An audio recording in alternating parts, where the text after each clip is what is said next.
بسم الله الرحمن الرحيم. الحمد لله كفى وسلام على عباده الذين اصطفى. أما بعد، فأعوذ بالله من الشيطان الرجيم. بسم الله الرحمن الرحيم.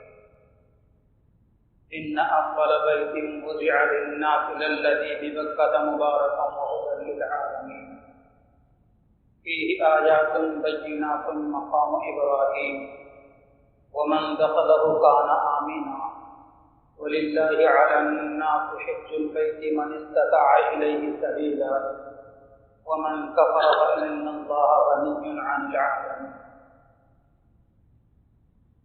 وقال رسول الله صلى الله عليه وسلم: بني الإسلام على خمس: شهادة أن لا إله إلا الله وإقام الصلاة وإيتاء الزكاة وصوم رمضان وحج بيت الله من استطاع إليه سبيلا. قابل احترام دینی بھائی عزیزو، پیغمبر اسلام صلی اللہ علیہ وسلم کا فرمان ہے کہ اسلام کی بنیاد 5 چیزوں پر ہے. بنی الاسلام علی خمس، اسلام کی بنیاد 5 چیزوں پر رکھی گئی. سب سے پہلی چیز شہادت اللہ الہ الا اللہ، اللہ کے ایک ہونے کی گواہی دینا. دوسری چیز یہ ہے کہ نماز پڑھنا، وإقام الصلاۃ، اور تیسری چیز ہے صوم رمضان، رمضان کے روزے رکھنا. اور چوتھی چیز ہے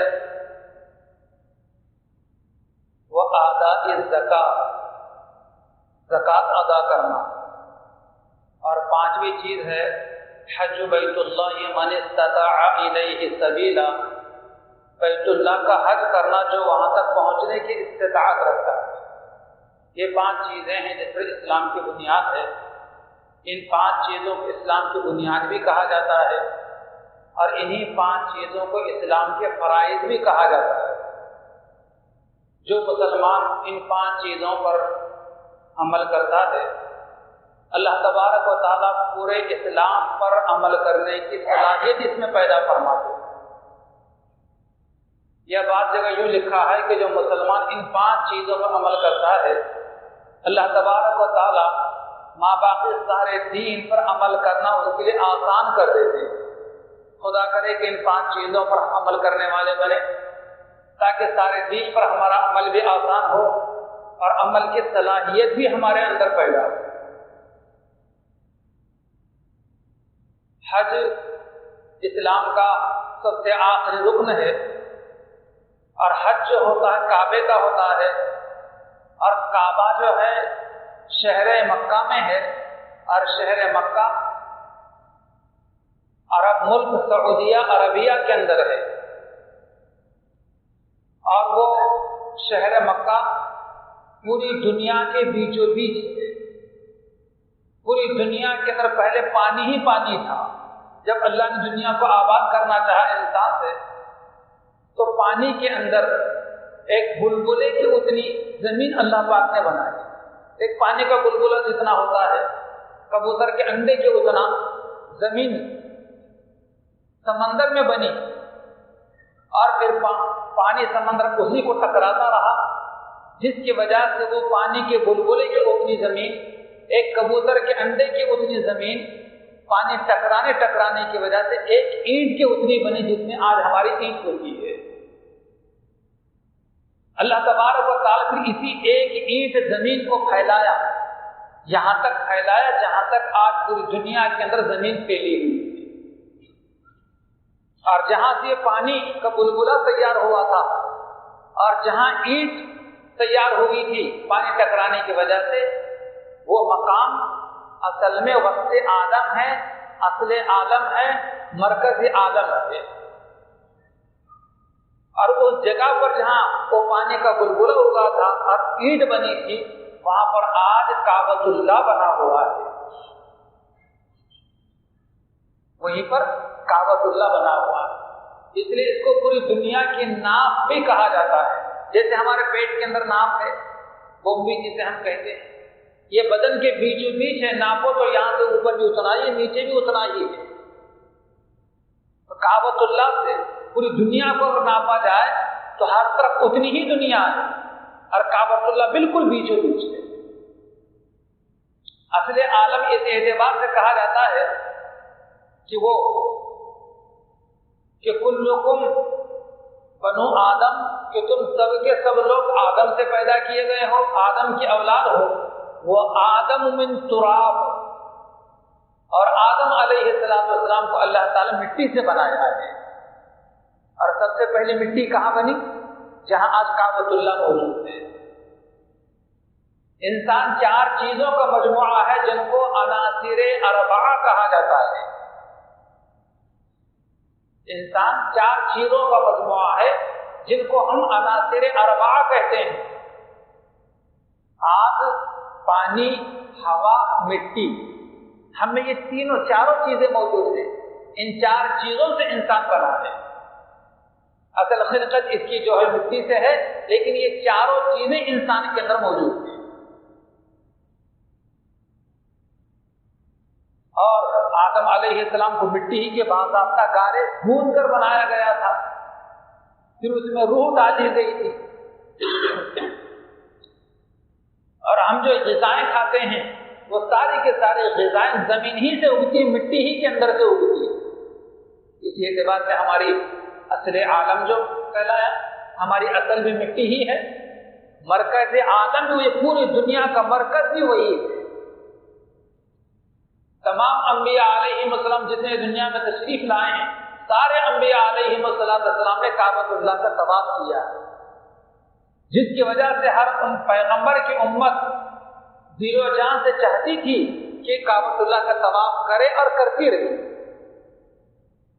حضرت عیسیٰ علیہ السلام کے آسمان کو اٹھا لیے جانے کے بعد تقریباً 570 سال تک پوری دنیا پیغمبروں سے خالی رہی تھی۔ پوری دنیا میں کہیں بھی پیغمبر نہیں تھے، جس کی وجہ سے پوری دنیا کے اندر کفر، شرک، بت پرستی، جہالت، برائیاں، چوری، ڈکیتی، زناکاری، شراب خوری، سود خوری، لوٹ مار، یہ ساری چیزیں برائیاں عام ہو چکی۔ ان ساری برائیوں کے باوجود ہر سال کعبۃ اللہ کا حج پابندی سے ہوتا تھا۔ کچھ لوگ ایسے تھے کہ ان کے اندر نسلاً بعد نسلیں حضرت ابراہیم علیہ السلام کے جو مناسک حج کے طریقہ کار سے وہ چلے آ رہے تھے، اس کے مطابق لوگ کعبۃ اللہ کا حج کرتے تھے۔ لاکھ برائیوں میں ہوتے تھے لیکن کعبے کا حج لوگ نہیں چھوڑتے تھے۔ اس زمانے کے اندر کسی بھی زمانے کے اندر کعبۃ اللہ کا حج رکا نہیں تھے۔ اللہ تبارک و تعالیٰ نے حضرت آدم علیہ السلام کو دنیا میں بھیجا ہے، اس سے 2000 سال پہلے کعبۃ اللہ کا طواف کرنے والے فرشتے ہوا کرتے۔ جب آدم علیہ السلام دنیا میں تشریف لائے، اللہ تبارک و تعالیٰ نے آدم علیہ السلام کے ذریعے سے کعبے کو بنوایا، جو در و دیوار نظر آتے ہیں۔ ہم عام طور پر یہ سمجھتے ہیں کہ ابراہیم علیہ السلام نے کعبہ بنایا ہے، لیکن ابراہیم علیہ السلام سے بہت پہلے کعبہ بنایا جا چکا ہے۔ فرشتوں نے اس کی بنیادیں بھری ہیں، اور کہاں تک بنیادیں بھری ہیں اس کی؟ جہاں تک تحت الثرى، جہاں تک زمین ہے وہاں تک کعبۃ اللہ کی بنیادیں بھری ہیں۔ گویا کہ کعبۃ اللہ اللہ تعالیٰ کی تجلی گاہ ہے، 7ویں آسمان سے لے کر زمین تک، اور زمین کے نیچے اندر پیک تک گویا کہ ایک سنہری لکیر ہے، اور پوری دنیا گویا کہ چکی کے پاٹ کی طرح اس کے اطراف ہے۔ گویا کہ کعبۃ اللہ یہ دنیا کا بیچوں بیچ ہے، اور پوری دنیا اس کے اطراف ہے، جیسے کہ چکی کا پاٹ بالکل اس کھوٹے کے اطراف میں ہوتا ہے۔ روزانہ اس کعبۃ اللہ کے اوپر اللہ تبارک و تعالیٰ کی جانب سے 120 رحمتوں کا نزول ہوتا ہے۔ 120 رحمت جو کعبۃ اللہ کا طواف کرتے، طواف کہا جاتا ہے کعبے کے اطراف چکر لگانے کو۔ 7 چکر لگائیں گے تو ایک طواف ہوتا ہے۔ تو اللہ تعالیٰ کی 120 رحمتوں میں سے 60 اللہ تعالیٰ کی رحمتیں صرف کعبے کا طواف کرنے والے کو نصیب ہوتی ہیں۔ اس لیے ہر حج اور عمرے کو جانے والے کو تاکید کی جاتی ہے کہ نفل نماز پڑھنے سے زیادہ ثواب کو اہمیت دو، اس لیے کہ نفل نماز تو کہیں بھی پڑھی جا سکتی ہے، لیکن ثواب کہیں بھی نہیں کیا جا سکتا، صرف ایک ہی جگہ کیا جا سکتا ہے، اور وہاں پہنچنا ہر ایک کے لیے اتنا آسان بھی نہیں ہے کہ ہر ساتھ پہنچے۔ اس لیے مسلمانوں کو، بالخصوص ان لوگوں کو جو وہاں پہنچتے ہیں اور پہنچ رہے ہیں، اور ہر کسی کی دلی خواہش ہونا چاہیے اور ہوتی بھی ہے، تو وہاں پہنچنے کے بعد زیادہ سے زیادہ زور کعبۃ اللہ کے طواف پر دینا چاہیے۔ جو کعبۃ اللہ کا طواف کرتا ہے اس کو اللہ تعالیٰ کی 60 رحمتیں نصیب ہوتی ہیں، اس کے حصے میں آتی ہیں، اور جو کعبۃ اللہ میں یا اس کے اطراف میں یا مسجد حرام میں نماز پڑھتا ہے، اللہ تبارک و تعالیٰ کی 40 رحمتیں اس کے حصے میں آتی ہیں وہاں نماز پڑھنے والے کی۔ اور جو کعبۃ اللہ کے صحن میں بیٹھ کر، مسجد حرام میں بیٹھ کر صرف کعبۃ اللہ کو دیکھتا رہتا ہے کہ میرے مالک کا گھر ہے، یہ میرے رب کا گھر ہے، یہ رب کی تجلیگاہ ہے، تو دیکھتا رہتا ہے۔ اللہ کے نبی علیہ السلام فرماتے ہیں صرف کعبے کو دیکھنے کی وجہ سے اللہ کی 20 رحمتیں اس کو نصیب ہو جاتی ہیں۔ بڑے خوش نصیب ہیں وہ لوگ جن کو اللہ تبارک و تعالیٰ اس مرکز عالم کی زیارت کا موقع عطا فرماتے ہیں۔ تو بہرحال حضرت آدم علیہ السلام کو یہ فخر حاصل ہے، اور ہماری سرزمین بھارت کو بھی، یہ ہندوستان کو بھی یہ فخر حاصل ہے کہ سب سے پہلے کعبے کا حج جو ہوا ہے ہندوستان سے ہوا ہے، سعودی عرب سے نہیں ہوا، مصر اور بصرہ سے اور بغداد سے نہیں ہوا، بلکہ کعبے کا پہلا حج اگر کسی انسان نے کیا ہے تو ہندوستان سے جا کر کیا ہے، اور وہ ہے حضرت آدم علیہ السلام۔ جس درخت سے کھانے سے منع کیا گیا تھا آدم علیہ السلام کھا لیا تھا، وہ کھا لیے، اللہ تبارک و تعالیٰ نے دنیا میں بھیج دیا، تو پوری روئے زمین کے اوپر آدم علیہ السلام کہاں آئے، ایک سوال پیدا ہوتا ہے۔ لیکن سوال پیدا ہونے سے پہلے جواب میں ہی دے دیتا ہوں کہ آدم علیہ السلام جنت سے اسی ہندوستان کے اندر تشریف لائے تھے، جس کو اکھنڈ بھارت کہا جاتا ہے۔ 5 ملکوں کا ایک ملک تھا، ٹکڑے ہو کر چھوٹا سر کا ملک ہمارا رہ گیا، اور اس وقت جہاں جس جگہ پر آدم علیہ السلام کو نزول ہوا تھا جنت سے، وہ حصہ اور وہ پہاڑ جہاں پر آدم علیہ السلام تشریف لائے تھے، اترے تھے جنت سے، اس پہاڑ کا نام ہے جبل آدم۔ جبل کے معنی آتے ہیں عربی کے اندر پہاڑ کے، اور آدم کے معنی آدم، یعنی آدم علیہ السلام اس پہاڑ پر آنے کے بعد لوگوں نے اس پہاڑ کا نام ہی رکھ دیا کہ آدم علیہ السلام کا پہاڑ۔ عربی میں کہا جاتا ہے جبل آدم، اردو میں کہو تو آدم کا پہاڑ۔ اور وہ پہاڑ ان 5 ملکوں میں کہاں ہیں؟ ان 5 ملکوں میں وہ پہاڑ جبل آدم، آدم کا پہاڑ، وہ جو سری لنکا کے اندر موجود ہے، آج بھی موجود ہے۔ اتنے بڑے پہاڑ کو تو ہٹایا نہیں جا سکتا۔ تو آدم علیہ السلام نے یہاں سے ہندوستان سے چل کر کعبے کا 40 مرتبہ حج کیا۔ ہمارے ملک کو یہ شرف حاصل ہے کہ کعبے کا سب سے پہلا حج یہاں سے ہوا، ہندوستان سے ہوا، اس لیے ہم اس ملک کے پہلے باشندے ہیں۔ اور پھر آدم علیہ السلام وہاں پہنچے ہیں تو باضابطہ آدم علیہ السلام کو فرشتوں کی بنیاد پر کعبۃ اللہ کے در و دیوار بنانے کا حکم دیا گیا۔ پھر آدم علیہ السلام نے کعبہ بنایا۔ پھر ابراہیم علیہ السلام کے زمانے سے پہلے حضرت نوح علیہ السلام کے زمانے میں طوفان آیا تھا، اس میں بعض روایات میں ہے کہ کعبۃ اللہ کو آسمان کو اٹھا دیا گیا تھا، اور کعبۃ اللہ کی بنیادیں ریت میں چھپ گئی تھی۔ فرشتوں کے ذریعے سے ابراہیم علیہ السلام کو بتلایا گیا تھا۔ ابراہیم علیہ السلام نے پرانی بنیادوں پر ہی دوبارہ کعبۃ اللہ بنایا تھا، دوبارہ بنایا۔